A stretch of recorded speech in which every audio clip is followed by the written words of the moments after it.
Welcome back, everybody. This is Tom, your team leader with Keller Williams Mid-Hudson, and I'm here today with one of my great colleagues. His name is Alex Mashkin. I'm going to ask him a few questions. We're going to go back and forth, and we're going to go through it this way. I've come up with the impact pursuit method. We're going to go off some questions that way. It's an acronym: identity, moments, pursuit, your action, your character, and tomorrow. So we're always looking forward. So, Alex, tell us a little bit about yourself. Who are you, really? Nobody. Nobody? I'm a nobody. What can I tell you about myself? I have been in sales for a long time, since 2011. 2011? Yeah, 2011. I started in the car sales. Okay. That was my first job while I was in college. First real job. And then now I'm, doing this. Gotcha. So how long were you in sales prior to real estate? I know you said you were in car sales. 7 years. 7 years? Yeah. Wow. Okay. Yeah, 2011 to 2018. Was there something specific that brought you to real estate? Money.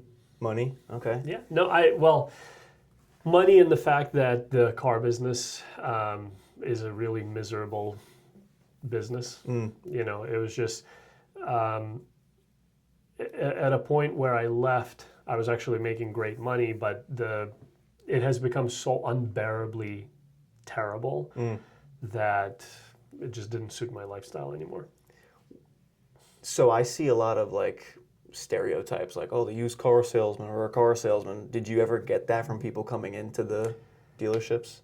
No, I mean, I worked at Subaru and Hyundai when I lived in Indiana, and then when my wife and I moved to New York in 2013, I first started working at Lexus and then Mercedes-Benz. So it wasn't really a place where you didn't really deal with people that had those stereotypes. Okay, gotcha. The clientele was not different. Yeah, okay. It was different. Gotcha. So I heard you say Indiana. Yeah. We're in New York, for those who don't know. Where in Indiana were you from, and are you originally from Indiana? No. I am an immigrant here. I'm Russian. I came here in 2007 from the former Soviet Union, and I landed in Indiana. Probably the most notable town that I would name would be South Bend, Indiana, which is where Notre Dame is. More people are going to know that. But I actually lived just north of South Bend in a tiny 5,000 to maybe 7,000 people town called Niles, Michigan. Gotcha. So it's right on the border between Indiana and Michigan. And we called that area Michiana. Michiana, that's good. Yeah. So when you left Indiana to come here, where did you land here? New York City. Oh, okay, in Manhattan. Yep. All right, Yep. cool. Yep. My wife, we came here for vacation. So, my wife has always, it's been her, at that point, lifelong dream to go visit New York City. So we came here not here, but to New York City for, 2 weeks. And that was that. After that, we came back and my wife was like, we are moving to New York City. That's crazy. Typically, I see a lot of people who want to leave New York. Me being one of them. In the future, I definitely don't see myself being here forever. I've been a lifelong New Yorker, but I don't think I'll be here forever. A lot of my clients say the same thing. I don't know if you see that for yourself or not. Not anymore, I don't. No? No. And it's so funny you bring that point up. Being in this industry, being in this state, we do have so many people that say, oh, I want to leave New York. New York sucks. Taxes are high. This, that, and the other. So for a while, my wife and I considered it. Like, we had conversations, thoughts about selling our house, because we thought that, like so many, we pay too much money in taxes and everything else. And then actually this Memorial Day weekend, we went to visit North Carolina. And we always kind of identified North and South Carolina and Tennessee as, the two areas that we would potentially consider. And we went there, we spent a week and a half or 2 weeks there just kind of exploring. No. Sorry, we didn't spend that long there. About a week, maybe a little bit longer. I can't remember at this point. I have terrible memory. But we went there to explore because we really wanted to put this to rest. Right. Like, do we make plans or do we not? Is this a real thing or not? Right. Like, is this even something that would make sense for us?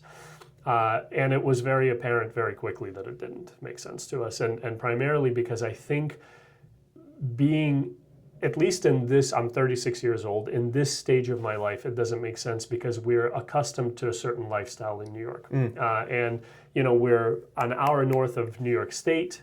We are, there are, first of all, we don't have to deal with some of the climate challenges that the southern states have to deal with. We're not in Florida where there are hurricanes. We're not in some of the areas in the Carolinas. We're not in Tennessee where they have tornadoes. Right. Things like that. But the one thing that for me was a big thing was the financial part of it. Right. I always looked at New York State as like, oh my God, the cost of living here is through the roof, and that may be true. We just couldn't financially duplicate what we have here and decrease expenses enough where it made sense. Right. So in other words, we would have to spend about the same amount living there as we do here. Really? So to us, it just did not make any sense. Gotcha. Wow. And also, That's actually surprising. everything is fried down there. I don't know what the deal is. Yeah, it's southern. Very southern, everything is. Food was terrible. Greasy. Oh my God. It's delicious, but after a long time, you can't do it. It's not but like sustainable. I also don't want to weigh 300 pounds Or die early. or die of a heart attack. Exactly. So, I know you're a big family man. You talk a lot about your wife and your daughter. I don't need to ask you what drives you, but I would love for you to share with the camera what drives you. For the longest time, I could not figure out what drives me. I knew I had pure ambition, and I wanted to do well. And I think it was more about what I was running away from than what I was running to. Growing up, my parents spent money as fast as they could make it and faster. Right? And I didn't grow up poor, but I also didn't grow up in a family where the mentality was, around generating wealth, around being financially independent. My parents would make money and then spend it immediately, right? And it was always, we got to borrow from Peter to pay Paul, and, all of these moving pieces. And growing up in that, I really did not enjoy that aspect of our lives. Even though I knew very little about my parents' finances, because we were not the type of family that shared that kind of stuff, but I knew enough. You get kind of clues, especially as you get older, where your family is. Until I came here. And I came here and,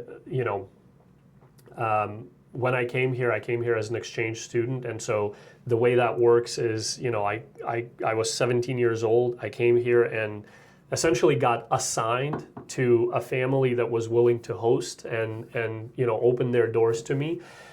And that's when I met Judy and Jim, my American mom and dad. And Judy and Jim had completely different outlook on finances. Them two as a couple, or your parents versus them? My parents versus Okay. Jim and Judy. Gotcha. Specifically Judy. And, she was in charge of all the finances. And, this is a woman that has not, and I don't know exactly, but, if I said that she ever made more than $50,000 a year, I would probably be shooting high. Okay. Yet I know that she is wealthy, right? A person who has saved and coupon clipped and shopped sales and, like... You would never know. Every trick in the book that you could pull off, she knew. And she is the one that set my financial foundation. Wow. Without Judy, I would not have what I have today. And she will always have a special place in my heart. It gets me emotional even talking about it. I could hear it. No, it's a beautiful story though. But that's what started it off. She explained to me the difference between a checking and a savings account. Like, so, the most simple things. Because I was a 17-year-old kid, I knew absolutely nothing. There was a book I read that was something similar. That the guy had no idea. I think it's Nothing. by David Bach or something. And he was talking to his neighbor, and he was like, I would never think these guys are millionaires. And they retired, like, when he was talking, I think it's The Automatic Millionaire or something. Yeah. And he was explaining exactly. And Judy was very, and still to this day is very, very disciplined about making sure she invests into retirement accounts and everything else. And, she has, like I said, she has really laid the foundation of my financial education, explained to me how credit cards work, how it's a bad idea to not, to not pay off your balance at the end of every month and stuff like that. Hated paying interest. Never would pay interest, if she could help herself, right? And refinance things to get better deals. I mean, just like, I love her. She's the best. So that kind of leads me into the M of impact, which is moments. And one of the questions under moments is, what moment really shaped you? It sounds like Judy and Jim had a great, I want to say, like a second life to you, where when you came here, they gave you like a new outlook on how life could be. They gave me a completely different perspective, totally different. No fancy jobs. You didn't have a Mercedes-Benz parked in their driveway. In fact, bought and still continue to buy used cars and keep them until the wheels fall off. In fact, Judy bought a car from me when I was working at the dealership in South Bend, Indiana, and she still drives it to this day. Wow. She bought it in, I think, 2012.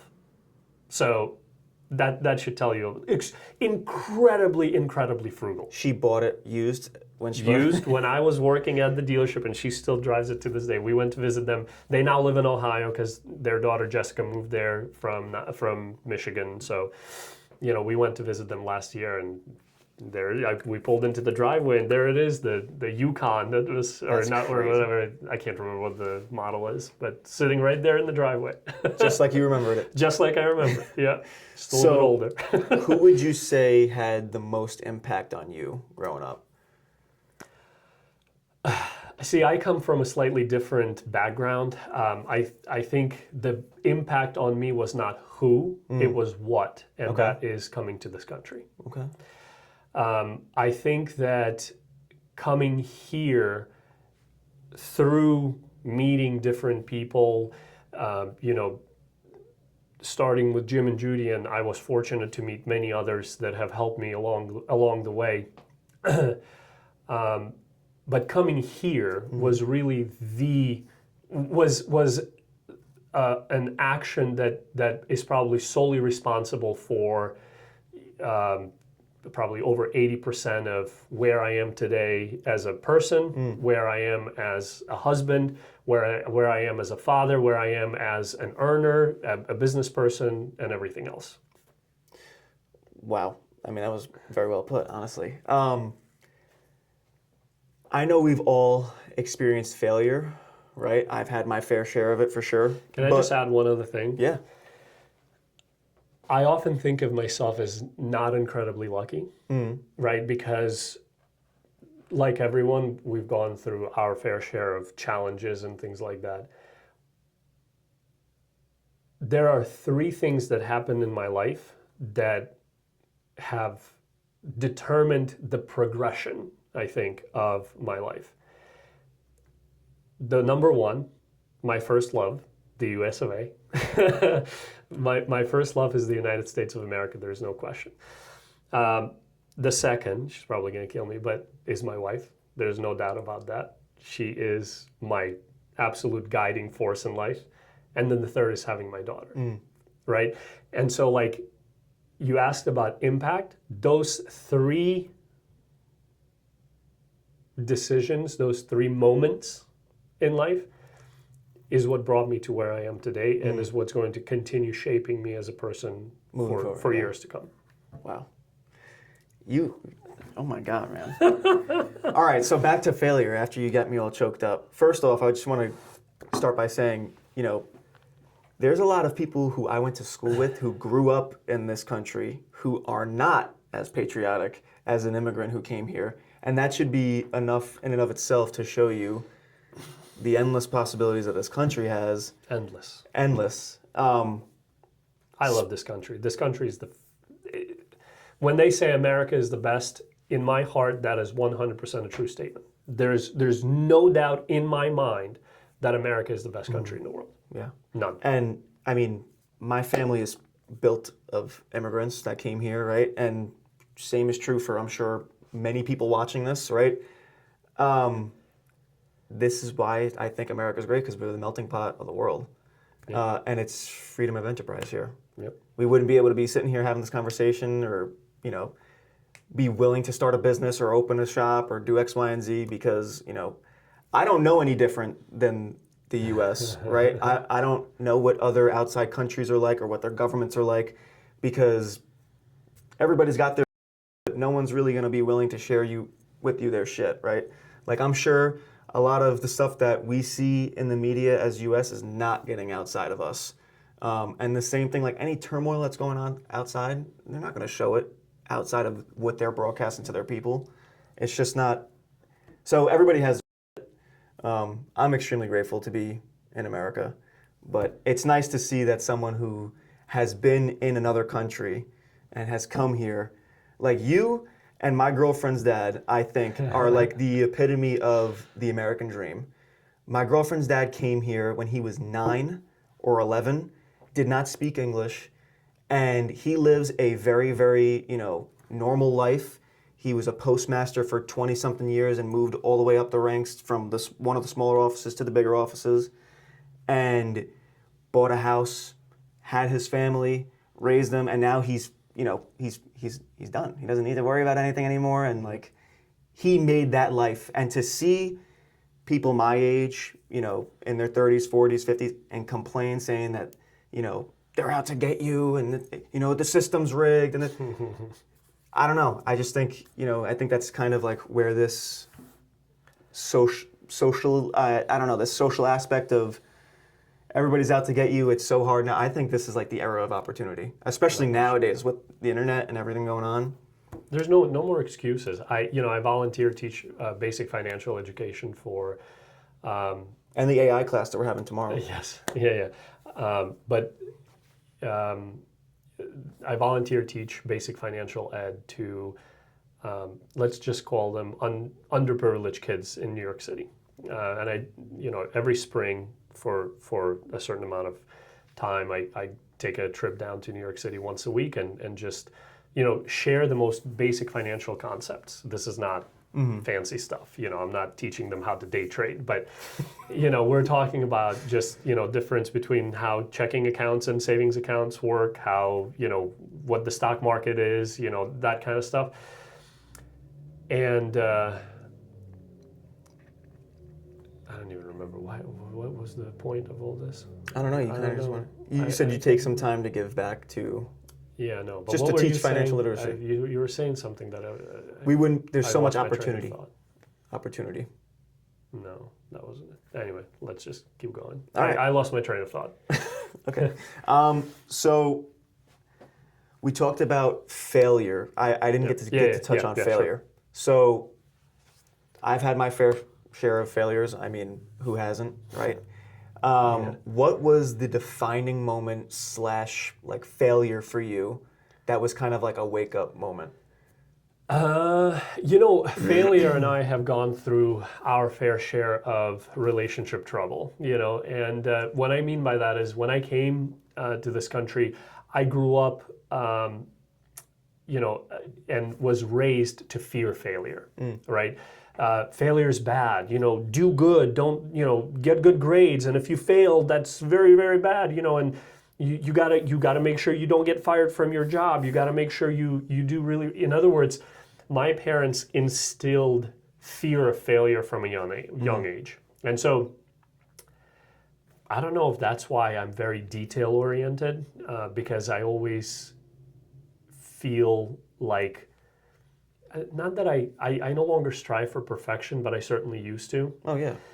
But the other thing about failure is that over time, as I kind of went through my life journey, I realized that failure is where you learn the biggest lessons in life. You know, and thinking back at all the successes, if I put all of the successes combined, I probably didn't learn more from all of the successes that I've had in life that, you know, versus like one big failure, right? Where, you know, I failed at something and I was like, wow. And I think the biggest thing about that goes hand in hand with failure is your ability to continue the fight, Bounce back, right? right. And you know, some people say pull yourself up by the bootstraps and stuff like that. To me, it's kind of like failure is there to knock you down. It is your job to continue fighting. Yeah. And I think too many people give up too quickly, right? In pursuing their dreams sometimes. I also think that the reason most people fail is because they don't spend enough time preparing. Like take real estate failure rate, for example, right? I think about that often because agents come and go, They shoot you know, by the hip, yeah. and I think, you know, statistically we have a 90% failure rate after 2 years or something like that. And I strongly believe that part of it is because nobody fully understands how the real estate industry works until they're a part of it. 100%. Right? And nobody spends enough time to dive deep enough to understand. Because throughout my career, I've had people that would come up to me and say, hey, I'm thinking about doing real estate and this, that, and the other. And my first question to them is, cool, what do you think your number one job is? And they're like, oh, it's to show houses, it's to do this, it's to do that. The number one job that we have as salespeople, you know, in the real estate industry or really any sales is to lead generate. And most people don't understand that. And the other thing that most people don't understand is the amount of time that it takes from generating the lead to actually getting to closing and getting paid. And so a lot of people come in unprepared financially. Absolutely. Right? When I came into this industry, I had a year worth of bills saved, right? And that gave me the distinct advantage where I didn't have to focus and be desperate to do a deal like right now because I needed the money like yesterday because I'm behind on my credit cards and everything else. It gave me an opportunity to set up my processes, to make mistakes and not be worried that I'm about to get evicted from my apartment. Yeah. Right? So I think, you know, when it comes to specifically failure in real estate, I think that's why we have such a high failure rate. But in general, I think people just give up too quickly and aren't willing to keep the fight going in order to succeed. I think all your points absolutely make sense. I think the biggest part is they underestimate. They see a lot of the checks that we get and the posts that we make and everything, oh my God, the glam shots, whatever. The million dollar real estate agent or whatever the $1 million MRA. listing, you know, shows on HGTV and all of that kind of stuff. But little do people know that 90% fall out after 2 years. Little do people know it takes 4 hours of lead gen in the morning and then 2 hours of lead gen and follow up in the afternoon, and then 3 hours of running around and then getting home late to your wife and kids, and then it adds up, right? Like, yeah, we do a lot of deals, we make good money, but at what cost, right? And you're looking at the number 7 solo agent in the region. He won't say it, I'll say it for him, but this is the number 7 solo agent in the region. I didn't even know that. You didn't know, I know that. But a lot of people think like, oh, I'll come. Like even myself, I'm guilty of it. I came into the industry and I got my license and I was like, who wants to buy a house? Who's going to buy a house with me? Come on. And it was silent. And I thought people would just be like, oh my God, you're a realtor. I'm looking to buy a house. Please represent me. Right. And it's not that. It's a lot of, personally for myself, I ate glass for like the first year and a half, 2 years. Ate glass and drink from a fire hose. That's exactly. And my weekends were gone. My evenings were shot. Like the only time I ever had to myself was waking up early and having that morning. And that's what kind of changed. So important though. You know one thing that I will tell you? People that have a morning routine, I think to me that's the number one indication of what's going to separate you from the rest of the people that aren't going to make it. Right? 100%. In my opinion, the amount of successful people that I've talked to in the real estate business that have a morning routine is amazing. right? And so whenever somebody says, oh, I wake up at 5 and I, kind of take a couple of hours for myself to just, regroup, to gather my thoughts, to journal, to set myself up for the day, to me, they are already probably, over and above set up, from probably 50 to 60% of the rest of the people that are in this I would industry. say even more. I Probably would say even even more, more. Yeah, because a lot of people, like you said, for preparing, Yep. if you fail to plan, you plan to fail. I think, Love that. what is it, Drucker? Peter Drucker said that or something? Don't know, but I love the saying. He also comes up with like the perfect meeting. Like you start the meeting and you announce it and you break it down, you're swift, you're continue.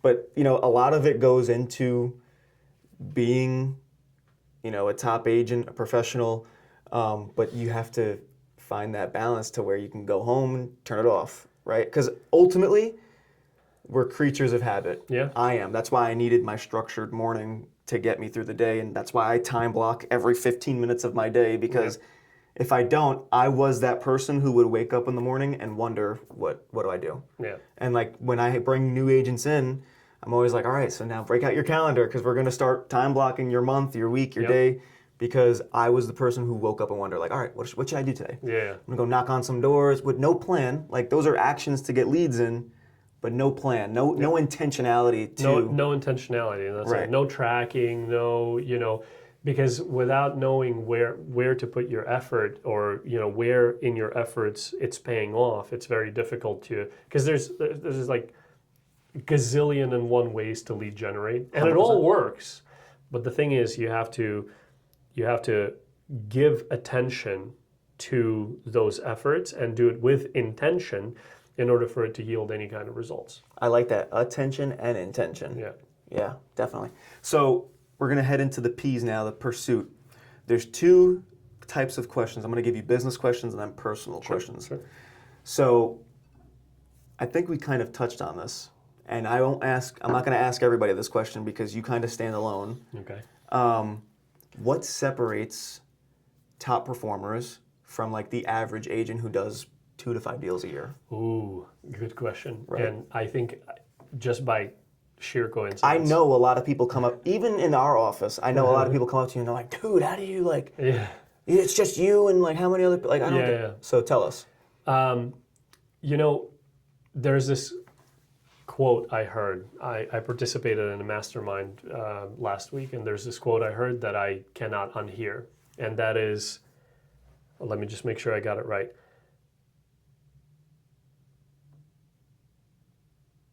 The curse of poverty lives in notoriety. No, the curse of poverty. No, what's the saying for? I understand what you're saying, but I don't know. Hold on. Oh, it's always in you kind of thing. No. No, I gotta get this right.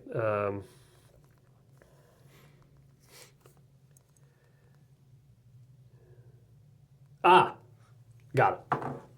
So the saying goes, the curse of poverty is in novelty. In other words, I think, and I truly believe this, what separates top producing people in general from the rest is that top producers are willing to stick it out, be disciplined, and put effort and intention behind something that is boring for an extended period of time. Committed versus being interested. Committed versus chasing shiny objects, right? So the curse of poverty is in the novelty, right? The grass is always greener on the other side. The shiny object syndrome. I mean, it goes by so many different names, but it's so true. I went through my coach, Brandon Mulrennan, who taught me how to prospect, who taught me how to, make calls and stuff like that. And the one thing that he kept drilling into our heads is that you have to give it time. In the world of, instant gratification that we live in today, nobody can stick it out, right? Everybody expects to call for 3 days and go on 10 appointments. I mean, it's insane, right? Call 30 people and get a deal. Right, right. Like the expectations are a little bit ridiculous. And so there's very, very few people that started with me, and this has been true since I joined the real estate industry. I start something in a group, and I'm like one of two that made it through, that are still in it. I started in my coaching group. Majority of the people that started with me have already quit, right? And there's only like a select 1, 2, maybe 3 people that are still kind of grinding and are still trying to build businesses and stuff like that. And so I think the number one differentiator is that the person that is willing to and able to be disciplined enough to stick it out, to stick to something for an extended period of time, is the person that's going to succeed at the end, even if they have failed at that very task at the beginning. Yeah. I wholeheartily agree with you, because there was a point in my career where I was ready to throw it all. I was like, I don't want this. Like, I'm done. I don't care. I'm done having doors slammed in my face, getting hung up on, whatever it is. Yeah. But it was 2 things for me. One was I just knew, like, I could see it. Like, and why would I waste all this time doing all this and then just come to this point and be like, I'm done, right? Like, my dad used to say, like, get something for your pain, man. Right? Like, we would do suicides in football, and the last, like, lap of it or the last stretch of it, you, like, kind of dog it, and my dad would be sitting there going, you better run! Yeah. You better run! And it's just like, I knew that if I kept doing things that, even though I didn't want to do them, I still made sure that they were getting done because the work needed doing. Right? Who said it? Job's not finished? Job's not done. Yeah, Kobe. And then Jalen Brunson did it before they won. But yeah, I mean, you have to be willing. You have to commit and be willing to do the stuff that you don't want to do, even when you don't want to do it. Yeah, Same thing with discipline. You wake up, I wake up, first thing I do is go to the gym. Yep. It's just like, and again, creature of habit. So if I don't do that, I'm off all day. And the other important part, which is something that I always not disagreed with, but I understood a little bit later, is that nobody expects you to do it 10 times out of 10, right? But you have to do it 8 times out of 10, right? You can't do it 2 times out of 10 and expect the results of the guy that's doing it 8, 9 times out of 10, right? So nobody's asking you to be perfect. Case in point, I skipped gym today. Am I still going to do Interview it? over. Am I still going to do it? Yes, I'm just going to do it in the evening. But the thing is, also it's leg day, and I procrastinate leg day because I hate it. But it's true. It's true. I also had a listing appointment early today, so I wasn't prepared yesterday. I know, a bunch of excuses, I know. I'm still going to do it, but I'm just going to do it in the evening. Bottom line, what I'm trying to say is nobody says you can't make mistakes, right? I used to think like, oh my God, if I skip one day or if I miss one day for this reason or another, that's it, it's over, right? And sometimes that stuff can compound, right? Stuff happens. We're all human, right? Life gets in the way sometimes, right? Kids. Issues, kids, parents, Cars. I mean, there's a billion different excuses, right?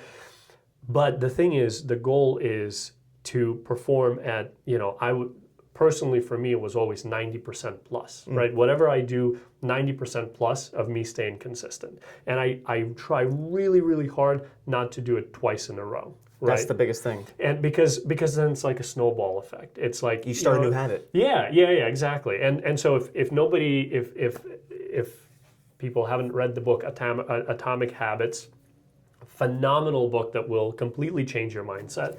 And that book is based on the book by Charles, I think Duhigg. Yeah. And I think that one was called, do you remember? Deep Work? No.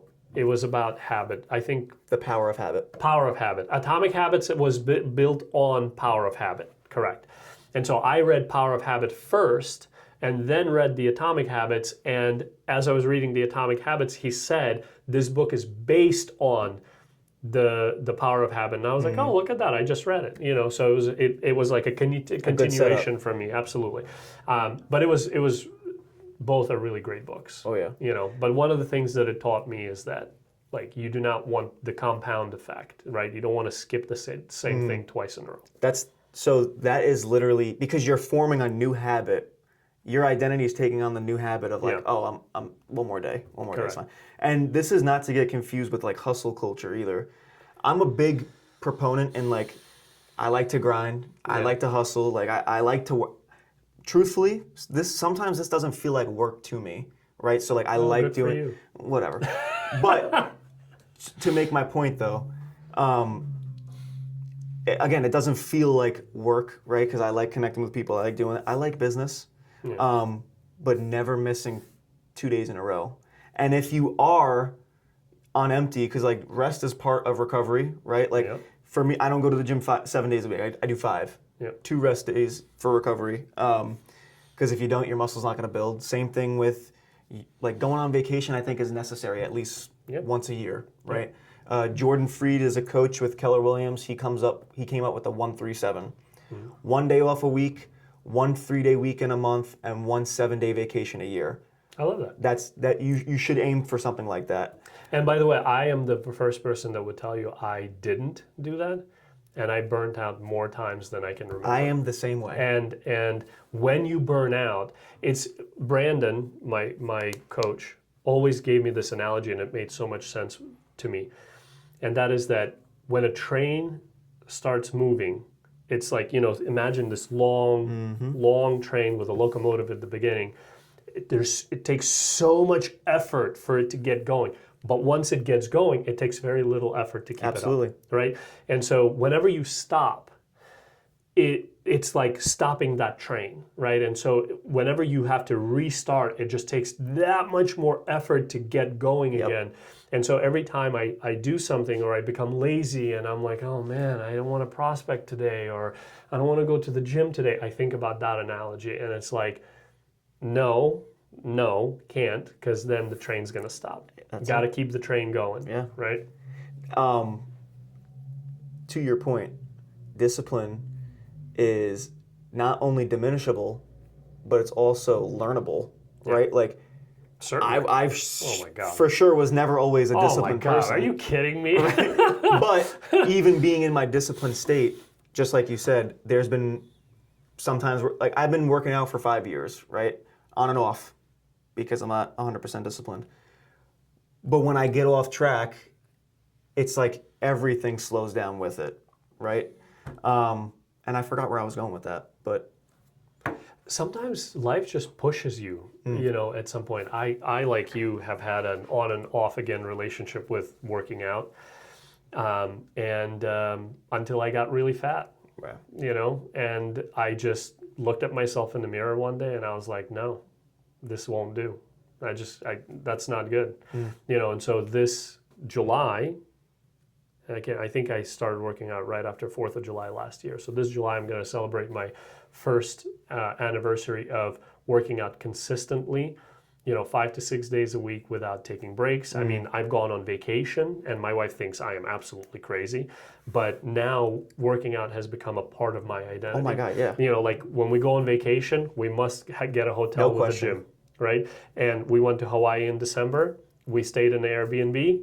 I found, before we even got there, I Google mapped our location, found the nearest gym, called them, made sure that I can sign up for the time while we were there, and I was in the gym 5 a.m. on vacation. Not 5 a.m. specifically, but like in the morning before you did your stuff. Before my wife and daughter were still sleeping by the time I would come back, and it was the best. I was like, oh my God, the workout is done. I don't have to think about it. It was great. Yeah, and like when I say on and off, I mean like I would fall off for a month or two and then get back on the train. Yeah, I was a lot worse. Well, but again, there's nuances to everything though, right? Yeah. And like you said, life happens, right?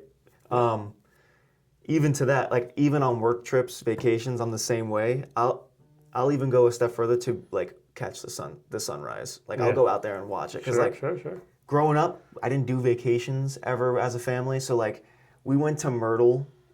Angelina, her family, and myself went to Myrtle in 23. That was probably the most fun I've ever had. And I was like a kid on the beach. Yeah. And like her parents like thought it was the funniest thing. Like innocently, like that, oh my God, he's like a kid. Yeah. But yeah, I mean, it's fun. So we know habits are a big part of not only just business, but life itself. What does personal growth mean to you as far as what you've learned from habits, what you've learned from business, what you've learned from being a father and a husband? What does personal development tie into for you in that? Like, I'll give you a little bit for Yeah. me. For those who know me, I'm more over about progress than perfection, like we were saying, right? Sure. 1%, that's in Atomic Habits.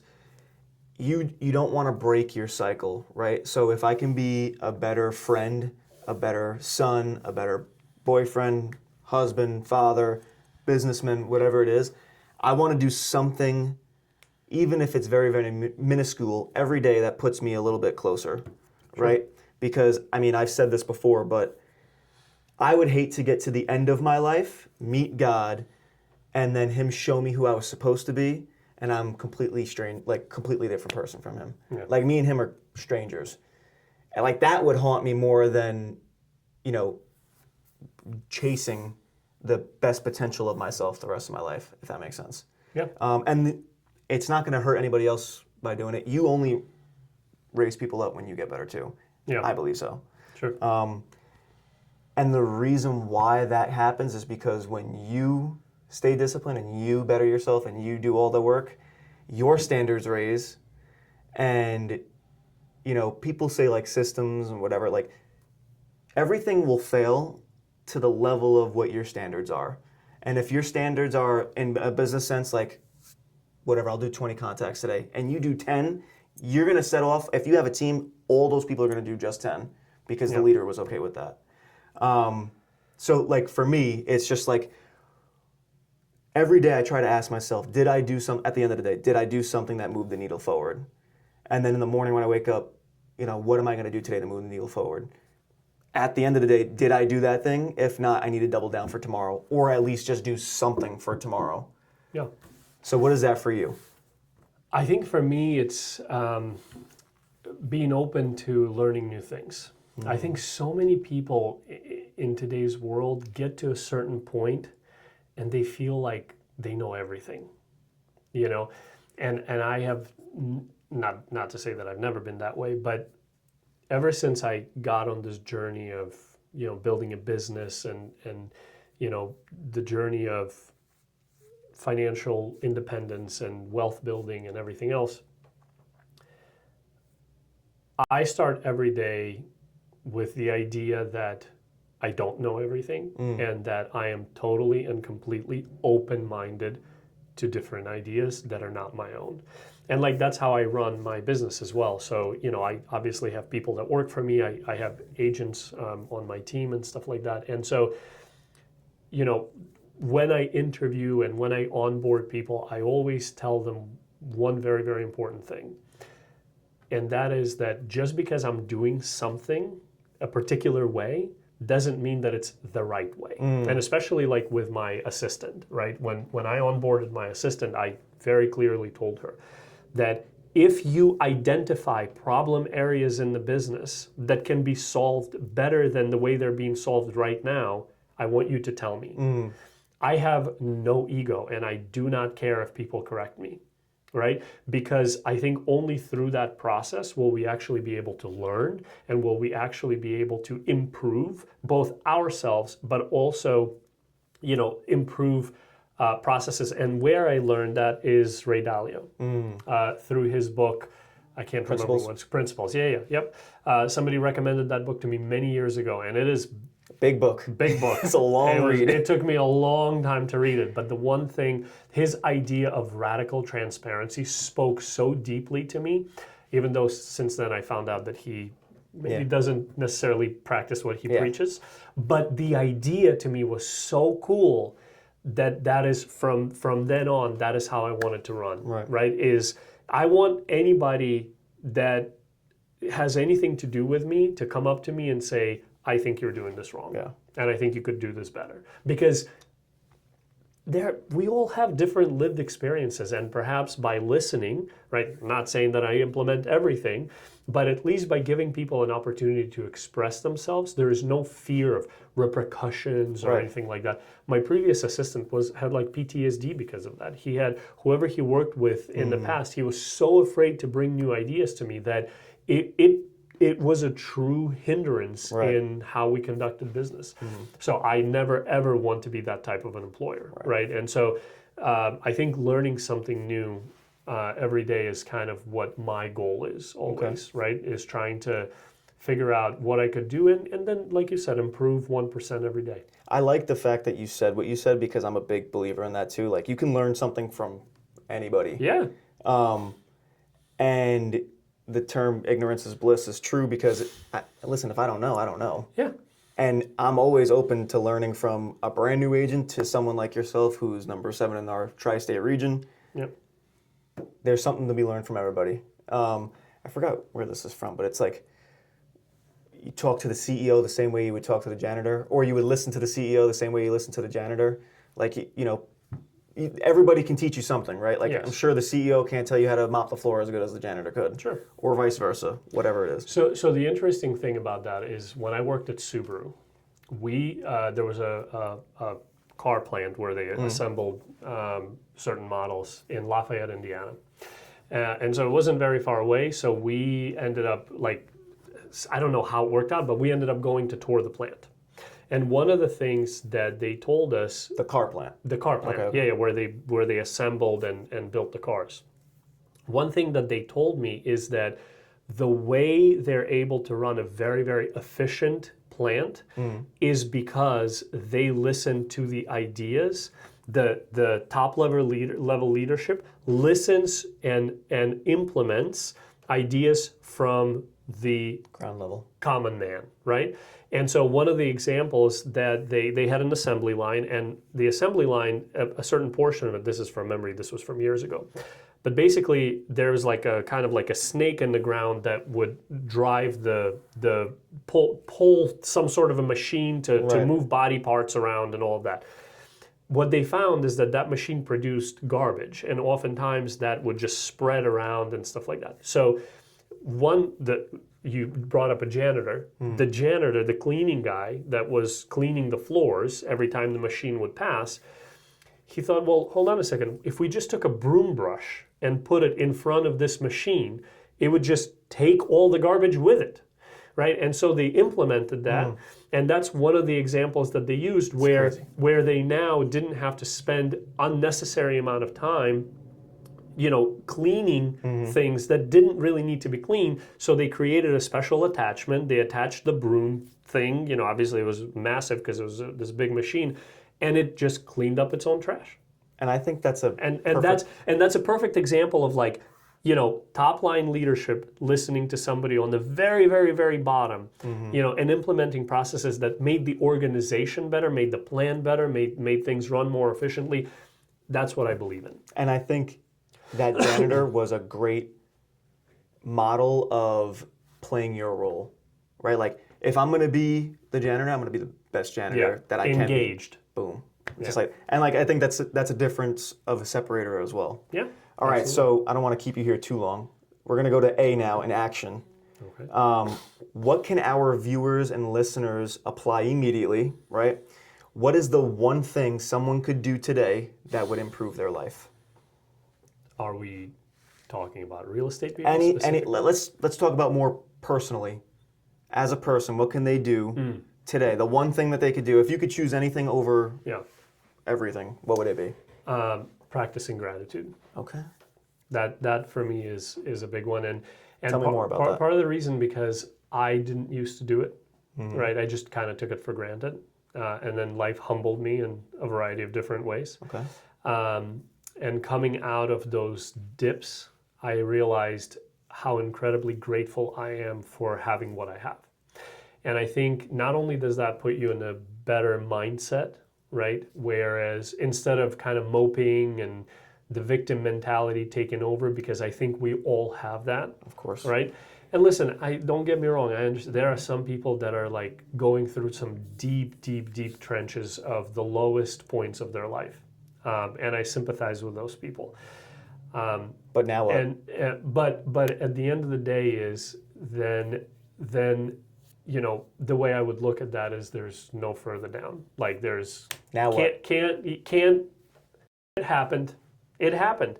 And so can't fall any further down than that, right? And so I think in any situation, we have to be able to look at the positive, look to continue moving forward somehow, and be grateful that, that we are in the situation that we're in. Maybe not always. I get it. There are sometimes, sometimes I have moments where I'm like, oh my God, this sucks. And We're allowed to have those moments. yeah, we're all allowed. But as long as it doesn't take over your life and allow you to run your life, I think that's the most important. You have to be able to snap out of it. And like, I think one of my superpowers is my relentless like positivity. And when you first came here, you thought I was, he thought I was obnoxious, but there is something that I'm not as positive as he is, by the way. But there's something to that though, right? Because yes, you got hit by a car, like you got rear-ended this morning, and now what? Mm-hmm. Now what? Like what? To be clear, I didn't get rear-ended. He's Right. just using that as an example. You failed your test. You lost the deal. The Yeah. contract failed. Yeah. The person slammed the door in your face, hung up the phone. Yeah. Listen, let's get real. Even worse, a spouse or a loved one gets sick. Yeah. What are you going to do now? Can I tell you the other thing that I found to be amazing? What's that?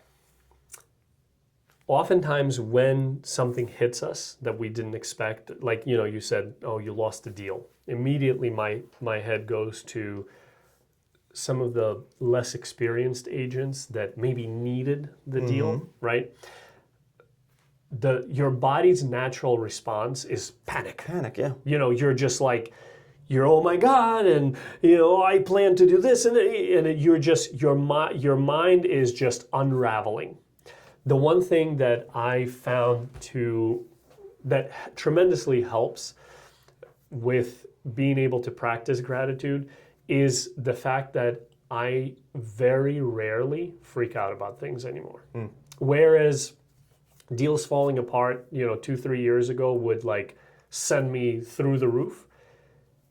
I have found that being able to keep your emotions and cool yourself down and think through things not only puts you in a better position, it also gives you more leverage. Because oftentimes I noticed that when somebody says, we're walking away, and you react emotionally, they know they have power over you. They know that they got to you. They got under your skin. But if you don't, even if it's happening inside of you, even if you don't show it on the outside, they feel like they can't control you, right? They think, oh, I'm this badass. I'm gonna control the situation, and then they run into you, and you're like a wall, solid. Can't move me. Fine. Want to walk away?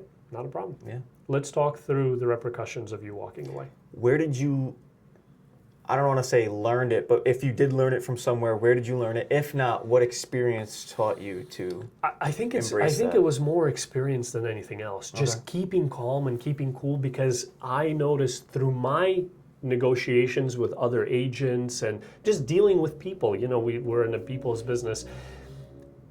When I try to exert power over and get the upper hand in a negotiation, and people would lose their cool, I knew I got to them.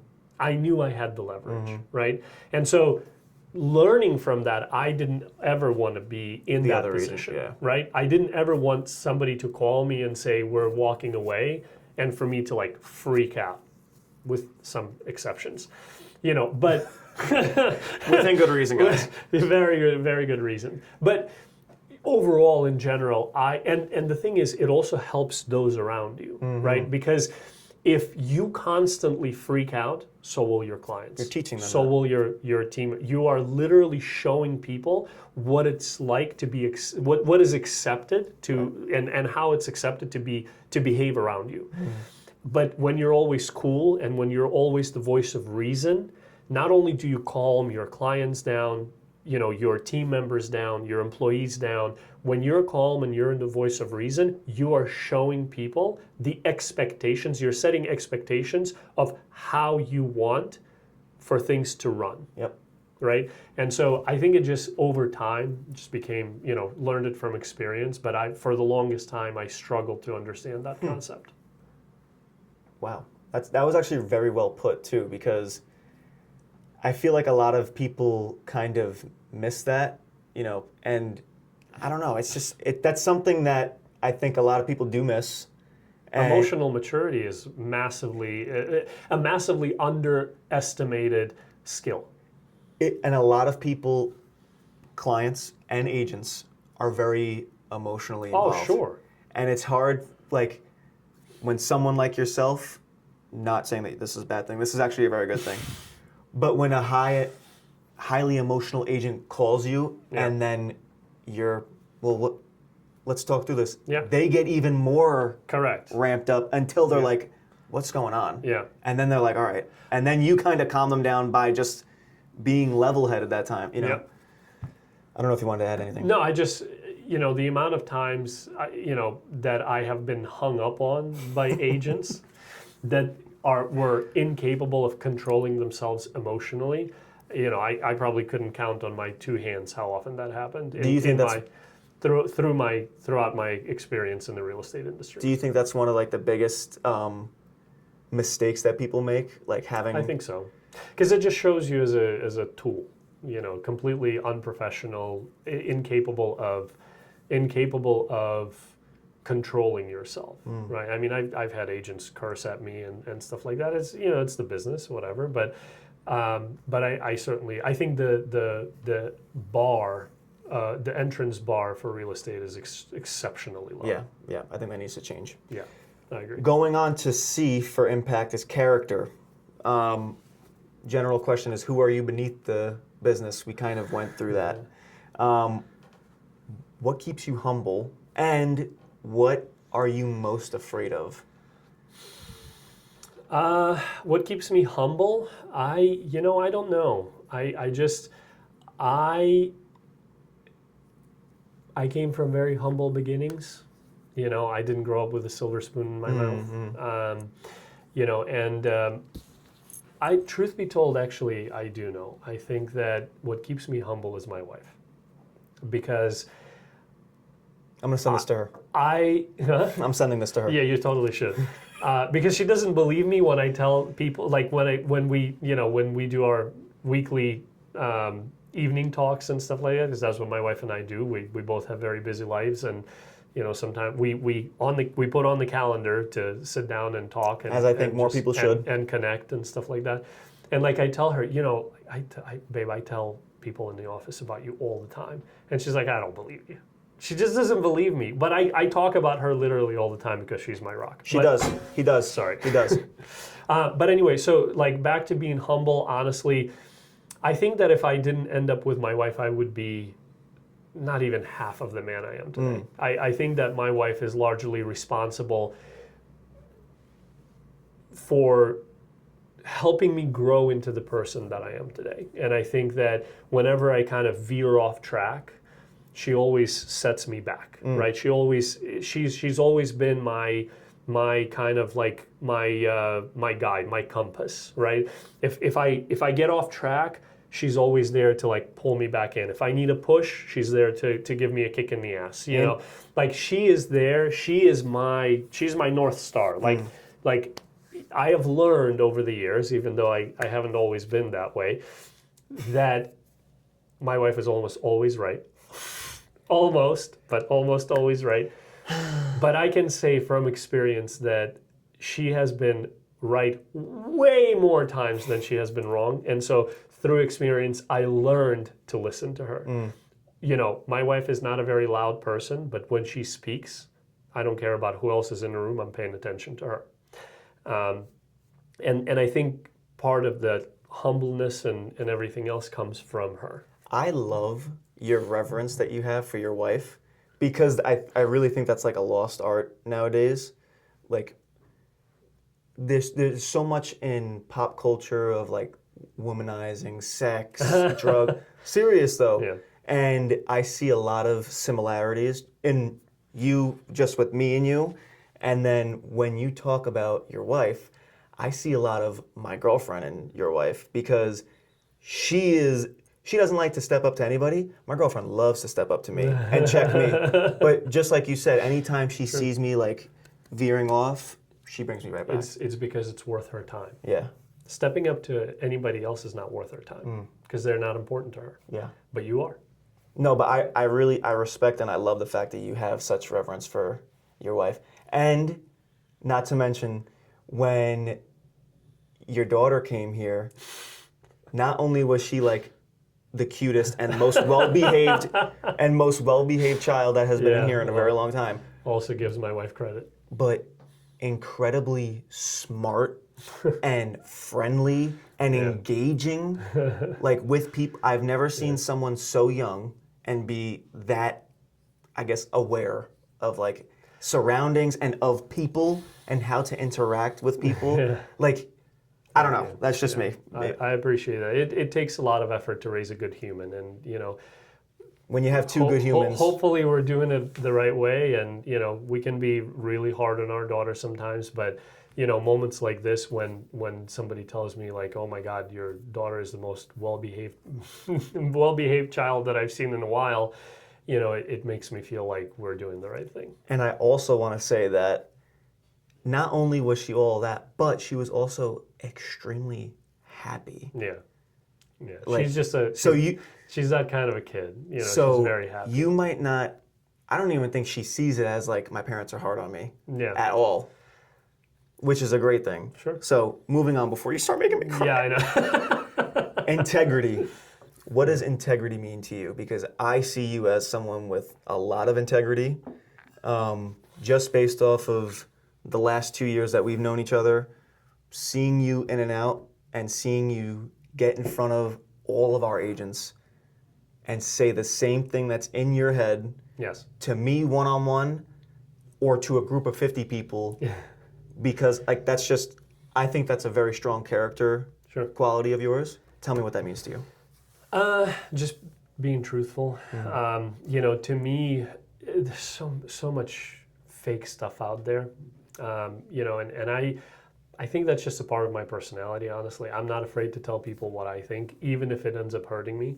And I often speak against my own self-interest, right? In other words, like when I work with my clients, right? Sometimes I say things that work completely against me, like things like, I don't think I'm the right fit for you, or that I think you should hire somebody else, or that, I don't think my strategy is the right fit, right? I tell them that honestly because I would much rather, number one, I'm not desperate for deals, right? Being where I am in my career path at this point, it's not one transaction here and there is not going to make it or break it for me. So I feel like I have the full control over being able to tell my clients the honest truth, right? And I'll give you a perfect example of this. There was a property that came off the market. I called him, thinking about it. So, after some back and forth, he invited me over to his home. In the process, he also told me that his mom is looking to sell his home. And after him, like a day or two after, I scheduled an appointment to meet with his mom. And I was like, oh, great, 2 deals.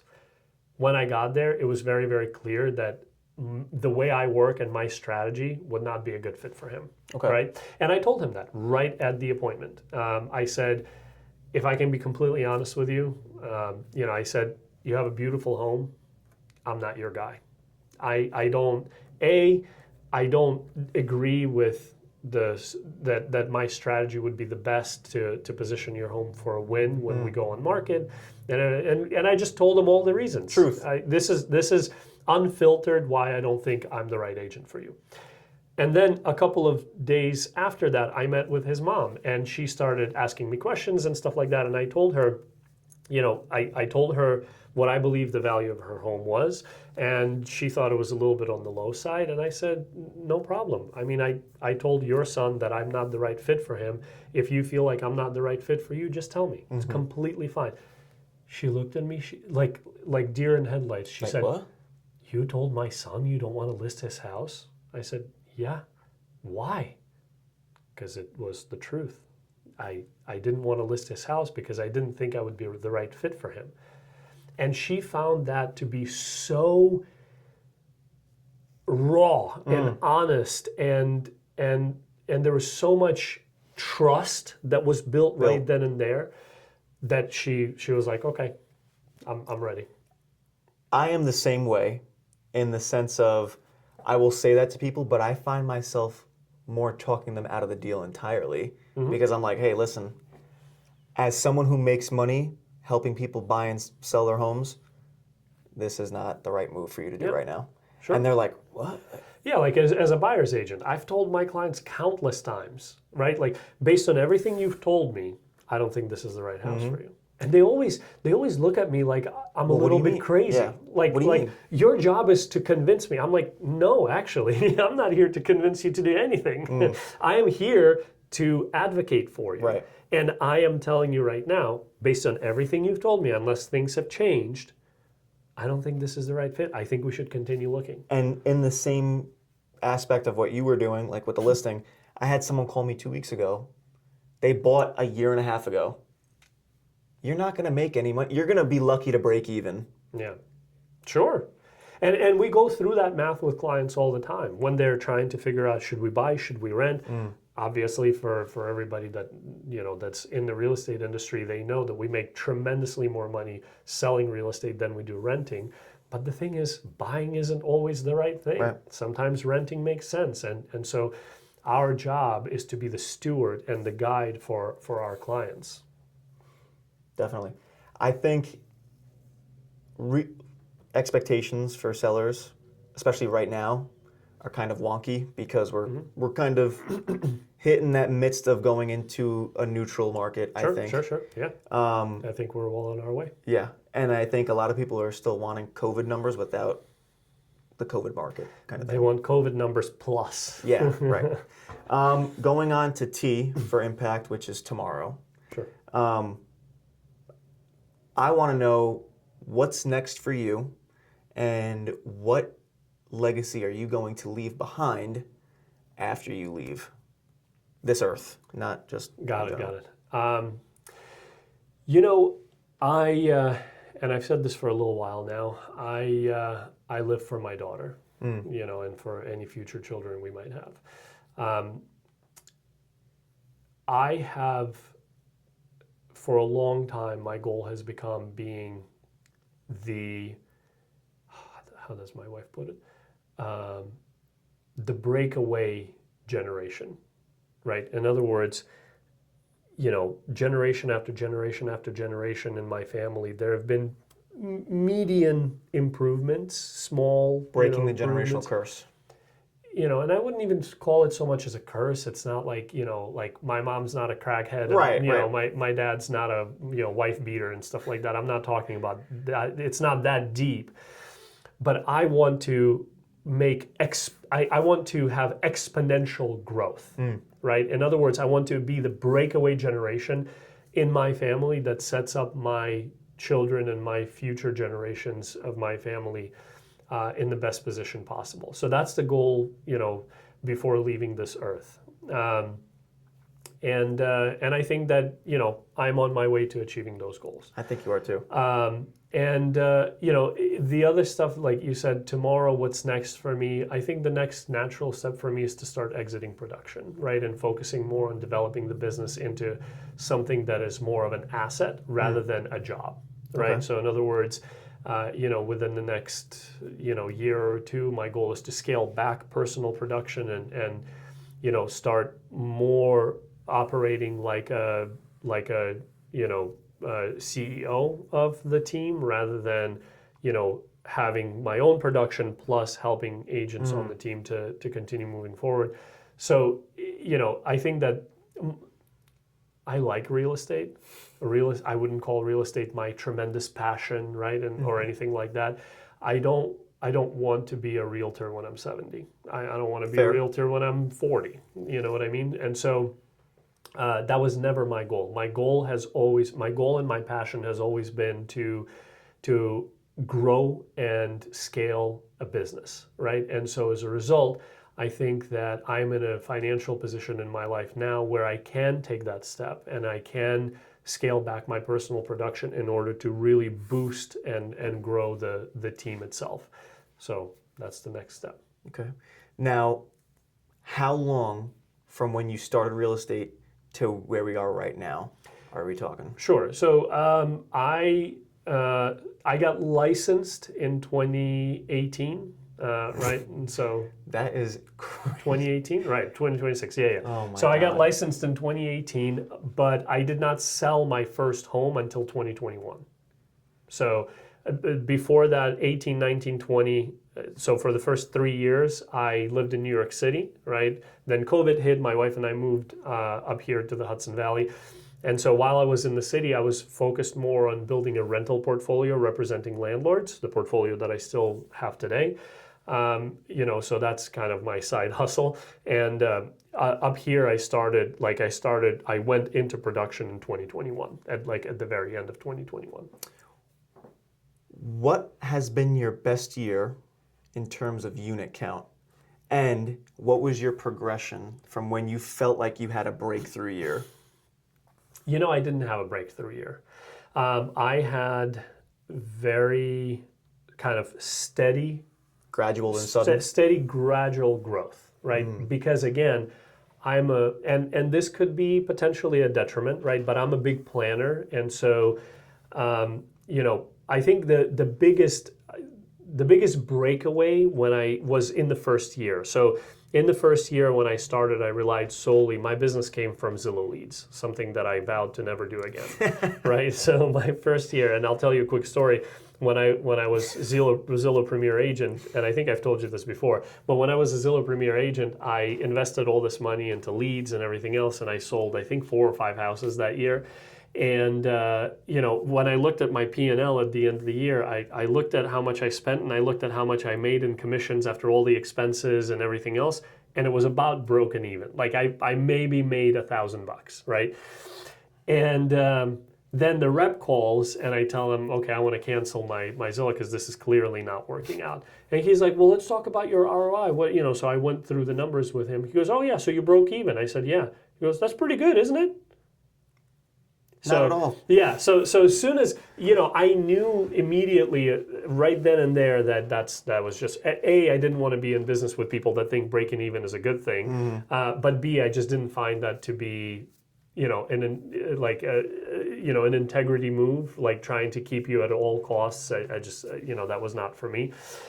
And right around that same time, I found my coach, Brandon Mulrennan. And so he is single-handedly responsible for the success that I've had in my career because he's the one that taught me how to lead generate. He's the one that taught me to do it the right way, to focus more on working with sellers rather than with buyers. And so last year I did 27 transactions.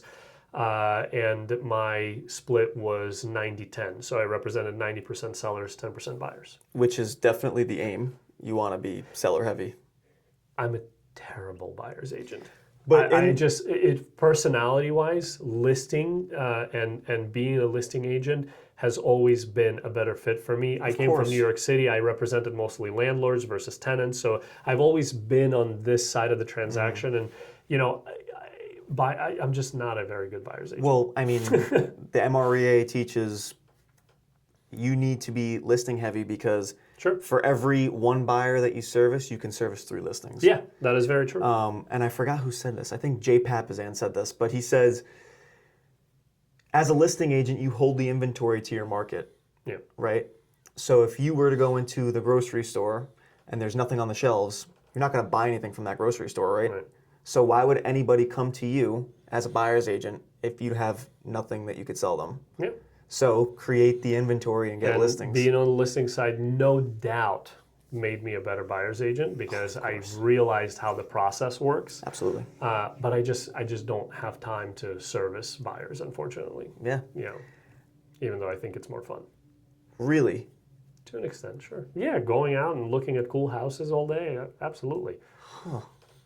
That is not something I thought you were going to say, to be honest with you. Sure. All right, so what would your future self thank you for? Either you now thanking your 17-year-old self or your 60-year-old self thanking you in present day? Ooh, such a good question. You know, I think not being afraid to take risks. I think that's a big one that I learned over time in life, and I used to be petrified taking risks. Because of the fear of failure. Because of 100% being the fear of failure. But the thing is, I have learned that, you know, if we don't take risks, it's very, very difficult to become the breakaway generation. You have to be able to carefully, you know, I'm not saying you have to take ridiculous risks. Calculated. Calculated risk is okay, right? And so that's I think the number one thing that I can thank myself for is coming to this country and taking that risk, because I came here at 17 by myself, right? My parents still live over there. My brother still lives over there. My entire family. I came here by myself. And even though there have been many incredibly, incredibly amazing and gracious people that have opened their doors up to me, 17 years old, still scary. It's scary. Right? Hell yeah. Scary as hell. And so, but the ability to take a calculated risk is, I think, the number one thing that I would thank myself for from the future. When you came to America, did you have like this innate intuition, gut feeling like I can make something of myself here? Oh, absolutely. I already told you, America was my first love, because the first time I came here, I was 13 years old, right? And so my dad used to work for the World Bank. He has retired since, but he came here for 2 months for some sort of a development something assignment, or I don't know. And it was just happened to be during the summer, July and August. And so we were out of school. I was 13. This was 2003, so this was 2 years after the 9/11 attacks happened. So America for us was on the map, right? Like Hollywood and everything, growing up back there, that's always been. And also my dad working in an organization such as the World Bank, we were also not strangers to different expats and people coming from the US. But when I came here, that summer that I spent here, that is the summer where I was like, America fits me like a glove, right? Like I have to come back, right? And like that is when this fire and passion was born. And we came back 2003. I mean, I remember for 2 or 3 years, I drove myself and my parents crazy, absolutely crazy, trying to figure out a way of how I can come back, right? And so I was 13. You're not going anywhere, right?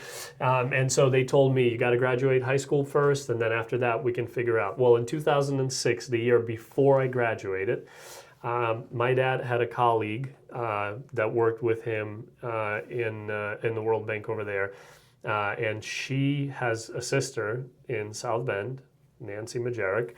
And so Nancy and her husband, they basically said, well, send him over here, have him spend the summer with us. And I was 16 at that point. But the thing is, that's not what my dad told me. My dad told me, he said, you know, they have an elderly parent, right? And he just had back surgery and stuff like that. And they said, if you want to go back to the US, we can send you there, but you have to, like, you're basically going there as this older person's aide, right? You have to like rake leaves and clean their house and everything else. And I mean, I was like, fine, I will do anything. Please allow me to come back. And so he made me think that for the longest time. And then at the airport, because obviously I wasn't going to say no, at the airport, The night I was flying out, he said, "Hey, by the way, I was just kidding about the whole helping thing. I mean, yeah, you'll have to help around once in a while and stuff like that, but you're actually going to live with Nancy and Tom in South Bend, Indiana, and you're going there for the summer to have fun, essentially. You know, they'll show you around, and we'll see if that's actually something you want to do, and if it's something if you want to actually live there." To say that, I mean, I wept when I got on the plane because I was so excited, and it didn't disappoint. I mean, I spent the summer in Indiana. I have so many amazing memories, and it's just it was like driving a stake into the ground. That's like there's no other place that I ever want to live in except here. What is the one thing? Like you said, so many memories from that summer. What's the one memory that like it brings you back instantly? You're gonna think this is really weird, but the first time I got out of the airport in DC in 2003, it was July. It was right before 4th of July.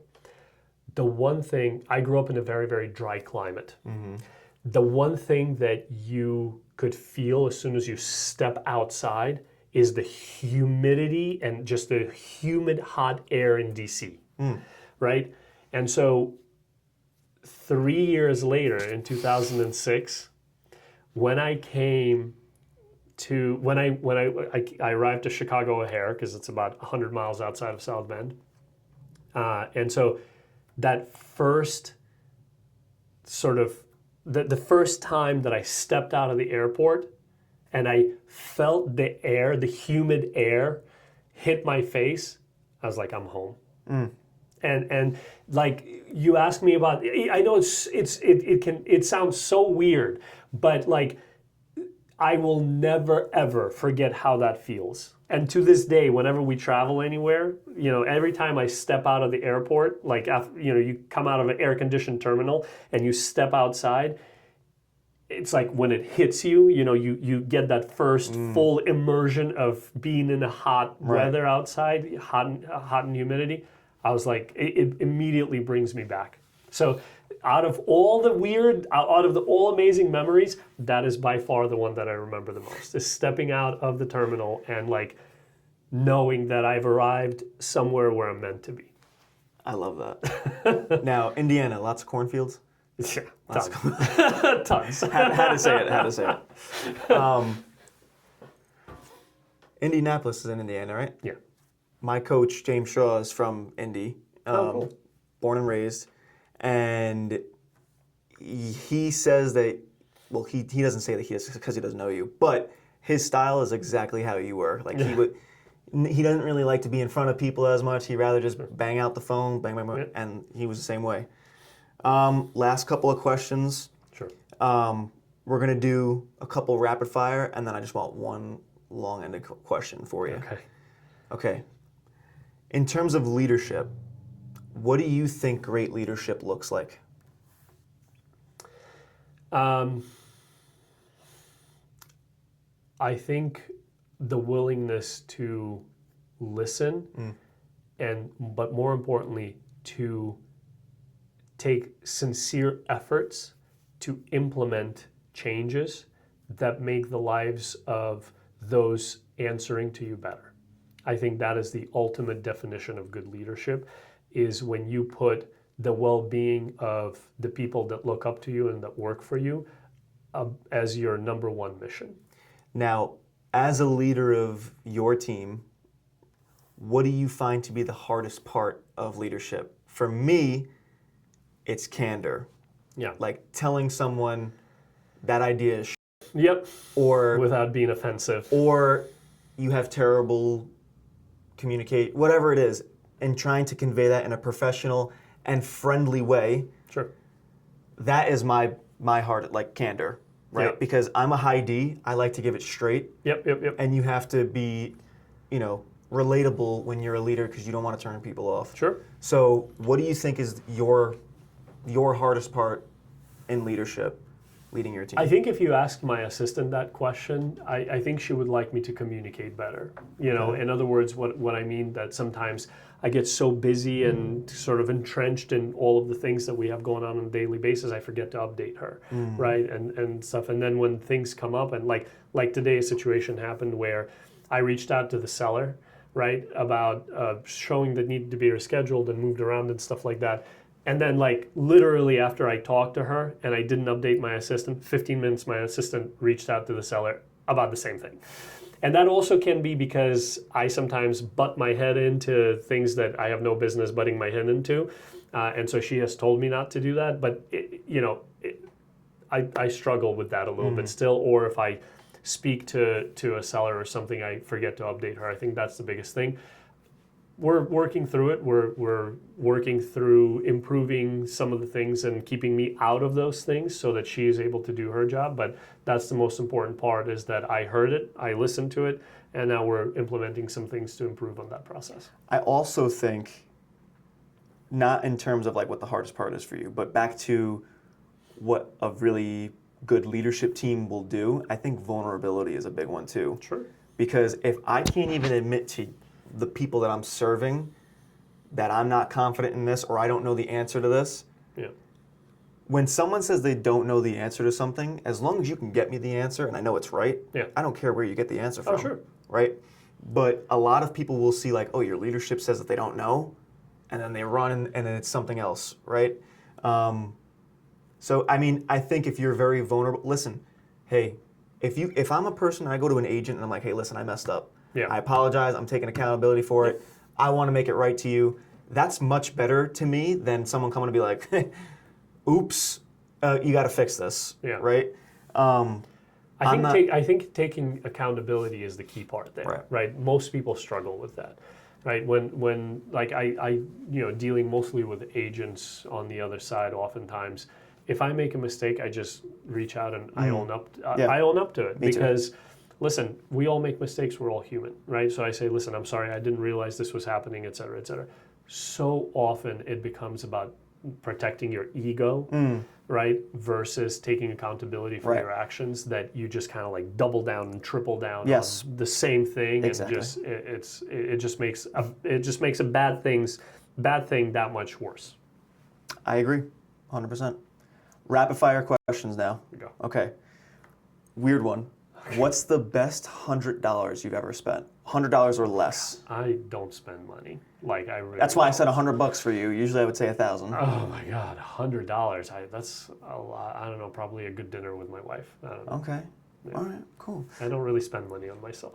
How do you define impact? Impact for me is progression forward. That defines impact for me. What is one lesson that you learned that made you know that you were capable of more? I think proving to myself that I could, right? So just setting a goal and actually achieving it showed me that I actually can. Like I struggle with imposter syndrome all the time. I feel like I'm Really? Of course. Are you kidding? I'm not a very confident person, despite what many people might think, right? Like I don't need to look. I got skill. Yeah. Well, that's actually something I heard. I heard that from a very close and dear friend of mine, and I just loved it so much that I decided to use it. But in general, I am always riddled with insecurity, right? Despite maybe looking confident, sometimes I struggle making decisions, right? And so I go back and weigh out the smallest details, which can be, by the way, a hindrance. And at some point, you just have to like execute and stop looking at everything. The speed with which you make decisions matters. But the point of that whole thing is I still have imposter syndrome. Sometimes I don't think I'm smart enough, or sometimes I don't think that I'm capable enough to make a decision without somebody else's input. So there you go. I would not have guessed that if I was being candid with you. Yeah, I got you. Candid with you. Yeah. What's one belief that's changed your life? That anything is possible. Okay. Last question for you. Yeah. As of late, you seem different. You seem lighter. You seem happier. what has changed in the last 6 to 12 months that you have a different energy to you? What's changed? I didn't think it was that noticeable. But what has changed is that as I step away from production, I have, because that plan is already in motion, I have more time to spend with my family and with my daughter. And, like yesterday, I picked her up from school and took her to swim class and stuff like that. I think my cup has never been fuller, right? And so it primarily is because I just have a lot more time to spend with my family and, do things that truly matter at the end of the day. I love that. And I love how you don't smile unless you talk about your wife and or your daughter. Well, the Alex, loves of my life.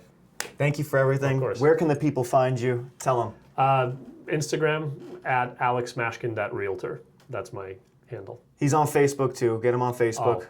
I don't. Check out his YouTube. He puts out videos. They're all the same, by the way. So, Alex, tell him where you cover. What areas you cover? What service areas?